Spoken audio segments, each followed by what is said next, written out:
Members of the Senate Committee on Local Content and Yenagoa, the Bayelsa state capital, as part of the oversight duties to provide legislative support for the growth of Nigerian content in the oil and gas industry.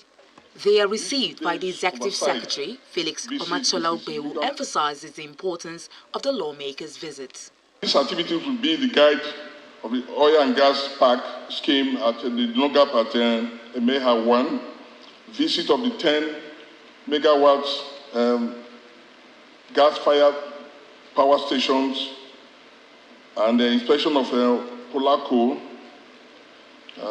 gas hub around the Yenegwaye.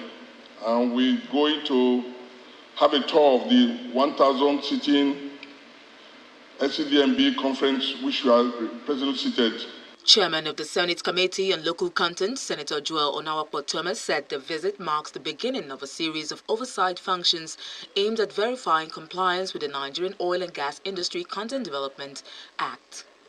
Collaboration between this committee and NCDMB is essential, as we will work closely with NCDMB to ensure that the provisions of the Act are implemented effectively. The committee will not only provide oversight, but will also support the board in efforts to develop and implement policies that promote local content development.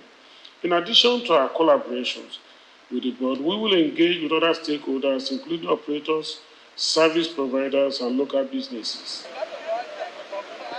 The senators also inspected key projects, including the Nigerian Oil and Gas Industry Park at Emeyal 1 in Ogwea local government area. Impressed by the skill and vision, members of the committee shared their observations.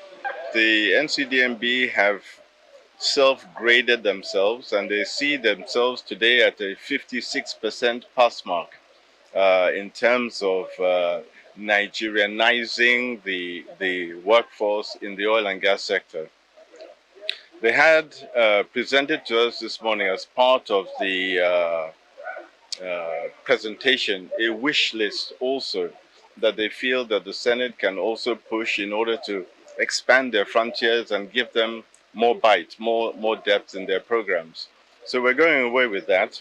The NCDMB Executive Secretary also uses the opportunity to highlight the board's Back to Creek initiative, an effort focused on early talent discovery and local engagement in oil-producing communities. We are doing what's called Back to Creek to try and capture our younger, little primary school children up to university level to create an enabling environment for them to be able to go to school and do JAM. Right now, most of the kids in the creeks don't do JAM because they don't have laptops, they don't have computer. So we want to take it as our responsibility to go to some certain areas of the creek and capture some schools that will be able to provide those facilities for them to enable them sit like any other kids in the country to do their JAM and go to university. As Nigeria seeks to deepen local participation in its oil and gas industry, collaboration between the legislature and regulatory bodies like the NCDMB remains critical to achieving long-term goals.